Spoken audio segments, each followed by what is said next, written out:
Bulan Kitab Suci Nasional tahun 2022. Pertama-tama kita perlu menyampaikan syukur dan terima kasih yang tak terhingga karena kasih dan kebaikan Tuhan kita boleh berkumpul pada kesempatan ini di sela-sela kesibukan kita, rutinitas kita setiap hari dalam kegiatan pembelajaran pagi sampai dengan selesai.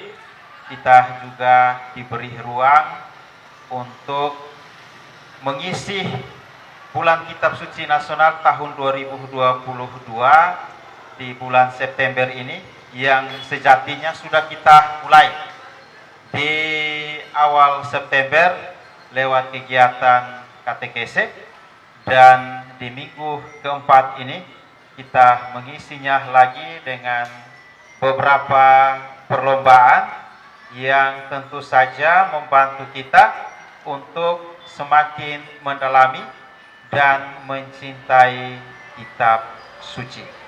Karena memang di abad-abad pertama, di awal gereja perdana, soal kebiasaan membaca kitab suci itu hanya diberikan kepada kaum tertabis,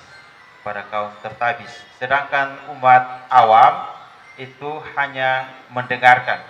Mengapa demikian? Karena pada waktu itu kitab suci itu diterjemahkan di dalam bahasa Latin, dan bahasa Latin ini hanya dipahami, dimengerti secara baik bagi mereka yang pernah belajar bahasa Latin.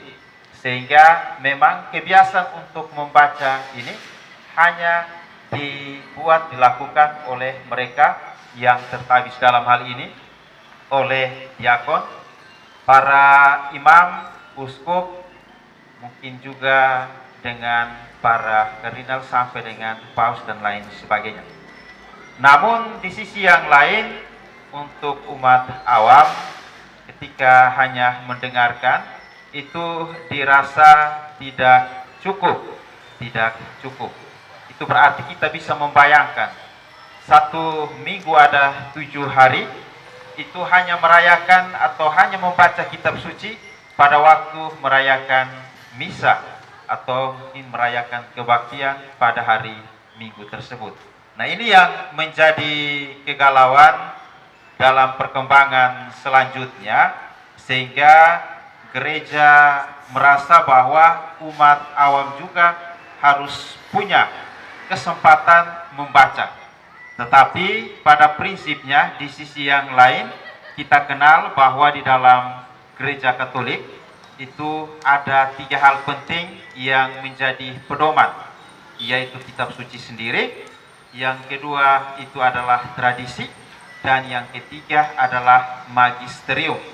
Bahwa di dalam 3 pedoman ini kita tahu bahwa ketika diberi ruang kepada semua orang membaca dan merenungkan kitab suci dan mengimplementasikan dalam kehidupan sehari-hari, harus ada salah satu tadi sudah disebut, yaitu soal wibawa gereja di dalam diri para kaum tertabis. Itu harus mengkawal umat untuk membaca dan merenungkan, menafsirkan secara baik dan benar, sehingga tidak terjadi apa yang disebut dengan kesesatan.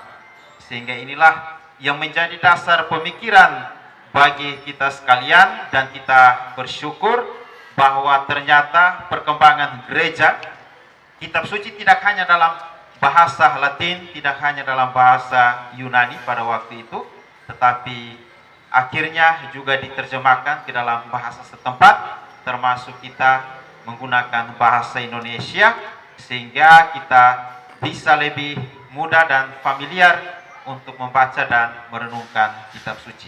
Sehingga gereja, dalam hal ini Konferensi Wali Gereja Indonesia atau KWI, ketika menyatakan dan juga menyepakati untuk menjadikan bulan September sebagai bulan kitab suci, kita diharapkan untuk mendekatkan diri kita dengan cara semakin lebih intens, semakin lebih dalam, semakin punya banyak waktu untuk membaca dan merenungkan kitab suci selama bulan September, sehingga setiap pagi kita dalam kesempatan apel pagi, di akhir dari apel pagi kita menutupnya dengan membaca kitab suci dan berdoa.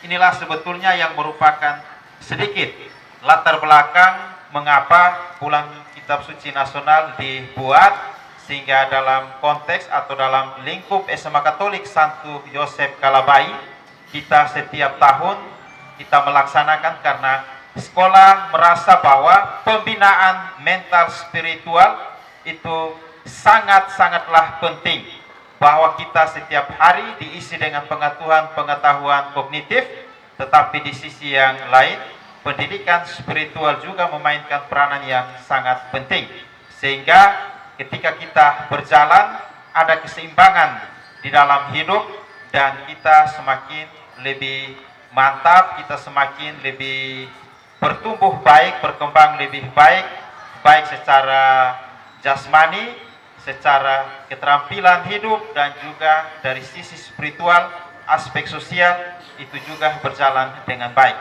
Sehingga pada kesempatan hari ini di tanggal 24 sampai dengan tanggal 30 kita akan melaksanakan beberapa kegiatan mengisi bulan kitab suci nasional dengan berbagai perlombaan. Di antaranya ada lomba kuis kitab suci, ada lomba membaca kitab suci, dan juga ada lomba vokal solo. Diharapkan semangat dan juga sportivitas itu yang perlu kita tanamkan. Soal menang dan kalah itu barang biasa. Yang paling penting adik-adik telah belajar mengisi hidup dan juga mengisi waktu adik-adik untuk meriah rayakan bulan kitab suci nasional tahun 2022, dan kita semua boleh diberkati.